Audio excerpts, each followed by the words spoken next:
My sister, Amanda, a vision in ivory lace, stood radiant at the altar. Her smile, aimed at the crowd, felt like a barbed hook catching on my already fragile heart. Even my divorced sister managed to make it. She'd chirped during her toast. The laughter of our extended family a chorus of mocking echoes. I forced a smile, the champagne tasting like ash. My divorce, a messy affair involving infidelity and shattered dreams, was still a raw wound. In our community, it was a brand, a scarlet letter that whispered of failure. Amanda had seized the opportunity to elevate herself by pushing me down. Years crawled by. I rebuilt my life, brick by painful brick. I focused on my career, found solace in my art, and discovered a strength I never knew I possessed. I learned to ignore the whispers, the pitying glances. I even started to date again. Then, the universe, with its ironic sense of humor, decided to shift the tectonic plates of our family dynamics.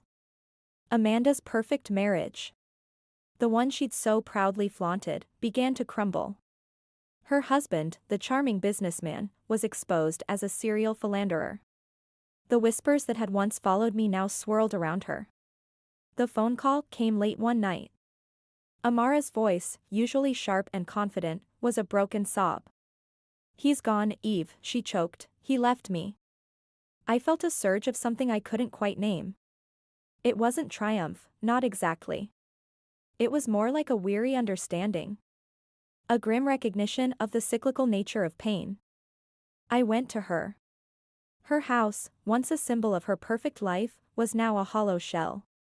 Empty picture frames lined the hallway, and the air was thick with unspoken grief.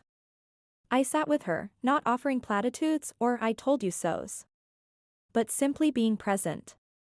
In the following weeks, I helped her navigate the legal minefield of divorce. I shared my hard-won wisdom, the coping mechanisms I had painstakingly developed. I told her about the support groups I found, the therapist who helped me unravel the tangled threads of my emotions. She watched me, her eyes filled with a mixture of shame and dawning respect. She saw not the broken woman she had once mocked, but a survivor, a testament to resilience. One afternoon, as we sat in my art studio, surrounded by the vibrant colors of my latest project, she spoke softly. "I'm sorry, Ada," she said, her voice trembling. "I was cruel. I was blind." "We all make mistakes, Amara," I replied, my voice gentle. "The important thing is how we learn from them." The tables had turned, yes. But it wasn't about revenge. It was about redemption. It was about understanding that life, with its unpredictable twists and turns, has a way of humbling us all. And sometimes, the very people we scorn are the ones who show us the path to healing.